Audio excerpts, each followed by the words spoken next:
Hoje você vai aprender sobre espelhos, mais especificamente espelhos esféricos. Quando eu falar a palavra esférico, que palavra que vem à sua cabeça? Esfera, né? O que é uma esfera? Esfera é um sólido geométrico. Aqui eu projetei essa esfera numa circunferência. E aí você vai ter o raio, você vai ter um ângulo de abertura, o centro de curvatura e o foco. Tá, o foco já entra na questão dos espelhos esféricos, tá? A gente já vai discutir daqui a pouquinho. Mas a questão é, quando você tem então um espelho esférico, ele vai remeter a uma esfera. E quais tipos de espelho esférico que nós temos?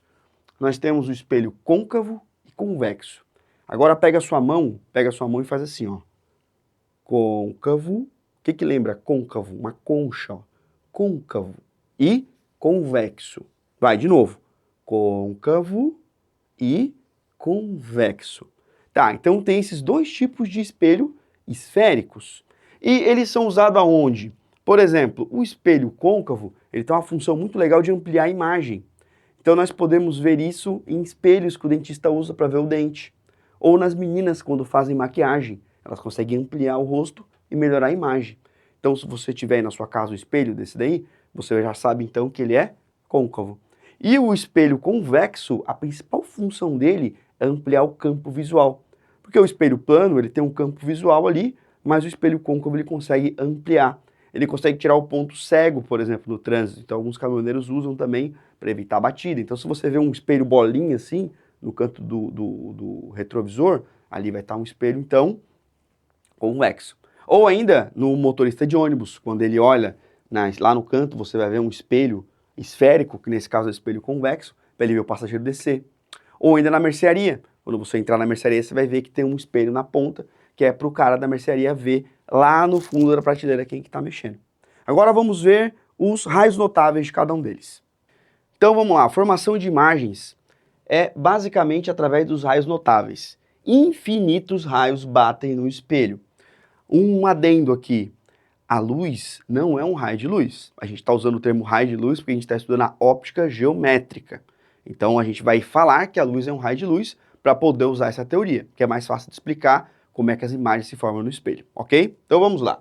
Raios notáveis. Para espelho côncavo, todo raio de luz que vem paralelo ao eixo principal, ele bate e passa pelo foco. Inclusive essa é a definição de foco. O foco nada mais é onde os raios de luz se cruzam quando eles vêm paralelos. E a recíproca é verdadeira. Se o raio de luz passar pelo foco, ele bate aqui e sai paralelo ao eixo principal. Próximo raio notável. Se eu mandar um raio notável no vértice, ele vai bater, vai refletir e o ângulo de incidência é igual ao ângulo de reflexão, pelo princípio da lei de reflexão, certo? Então esse ângulo aqui vai ser igual. E a recíproca é verdadeira. Se eu bater aqui, ele vai refletir e o ângulo aqui vai ser igual. Outro raio notável interessante é, se eu mandar um raio que passa no centro de curvatura, ele bate e volta no centro de curvatura. Lembrando que todos esses raios aqui, eles são reais. Eles passam por um centro de curvatura e um foco real. Agora, quando a gente fala em espelho convexo, lembre-se, côncavo, convexo. No espelho convexo, os raios de luz são divergentes, então eles se espalham. E no espelho côncavo, eles são convergentes. Então, fica aí o comentário. Vamos lá no espelho convexo, então. É igualzinho o espelho côncavo, só que é diferente. Vou explicar por quê. Todo raio de luz que bate no sentido de ir no centro de curvatura, ele reflete. Então existe uma projeção no centro de curvatura. É recíproca verdadeira. Se eu mandar aqui, ele bate e volta. Se eu mandar de baixo, ele bate e volta. Todo raio de luz que eu mando no sentido do foco, ele é projetado no foco, mas a reflexão dele é paralela ao eixo principal. E a recíproca é verdadeira. Se eu mandar o raio de luz paralelo, ele reflete e a projeção passa pelo foco. Percebeu que é bem parecido? Então vamos lá. Se eu mandar um raio de luz no vértice, o ângulo de incidência é igual ao ângulo de reflexão, ele espalha e vai embora. E a recíproca é verdadeira. Se eu mandar ele por baixo, ele bate também e o ângulo de incidência é igual ao ângulo de reflexão. Mas por que a gente estuda os raios notáveis? Para a gente saber como as imagens são formadas, as formações de imagens. Então vamos a ela. Ó. Esse espelho aqui, ele é côncavo. Perceba que essas serrilhas estão para o lado de fora. Então ele é côncavo, certo? E para formar uma imagem, basta 2 raios notáveis. Quando eles cruzam, forma a imagem. Então aqui está o nosso objeto. Vou usar a propriedade do raio de luz que vem paralelo ao foco e passa pelo foco. Então ele vem paralelo, bateu, passou pelo foco. E vou usar o raio notável que passa pelo foco, bate e sai paralelo. Cruzou? Cruzou aqui, ó. Então quando cruza, forma a imagem. Então essa pontinha aqui fica aqui. Então como é que é formada essa imagem? Ela é imagem real, porque ela é formada pelos raios de luz. Ela é menorzinha e ela é invertida. Vamos ver mais alguns casos. Tá, e agora se a gente colocar o objeto em cima do centro de curvatura, como é que fica a imagem? Então vamos usar os raios notáveis para a gente descobrir. Se eu mandar um raio paralelo ao eixo principal, ele vai bater e passar pelo foco. Então eu mando o raio que passa pelo foco, ele bate e reflete paralelamente ao eixo principal. Aí cruzando esses raios de luz, eu formo a imagem. E como é que ela é a imagem? Ela é real, igual, que é do mesmo tamanho, real porque é formado pelos raios, e invertida, de cabeça para baixo.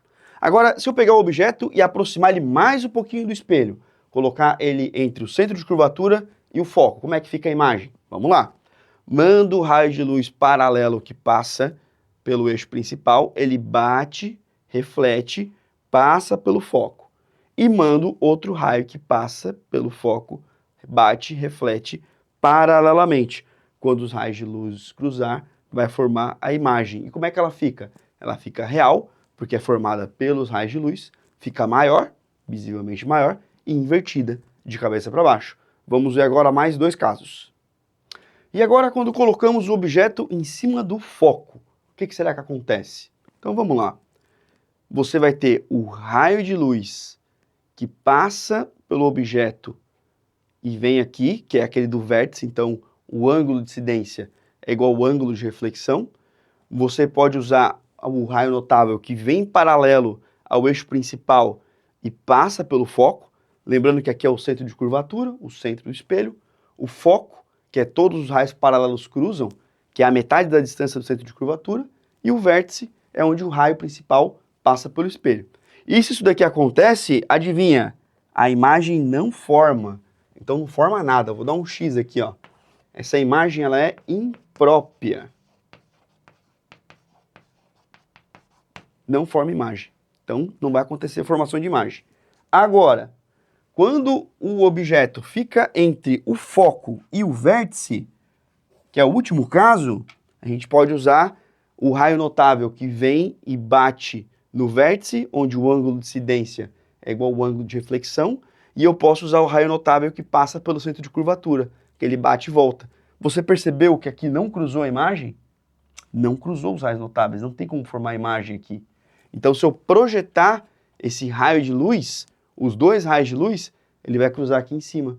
Aí eu vou formar essa imagem, que ela é virtual, porque ela é formada pelo prolongamento dos raios de luz, maior e direita. E esse daqui é o funcionamento do espelhinho do dentista ou do espelho de maquiagem. Agora vamos ver o caso do espelho convexo. E temos aqui então o último caso, que é do espelho convexo, que forma um tipo só de imagem. Então vamos ver como é que a gente forma essa imagem. Todo raio de luz que vem em paralelo ao eixo principal, bate, reflete e a projeção passa pelo foco. Todo raio de luz que vai na direção do centro de curvatura, bate e volta e a projeção passa pelo centro de curvatura. Então no cruzamento das projeções, você forma a imagem. E como é que é a formação dessa imagem? Ela é virtual, porque é formada pelo prolongamento dos raios de luz, menor e direita. Então, basicamente, a nossa aula é essa. Discutimos como os espelhos esféricos são formados, os seus elementos, e como é que é feita a formação de imagens. Vou ficando por aqui. Não se esqueça de se inscrever no canal e ativar os sininhos para notificação. E eu fui!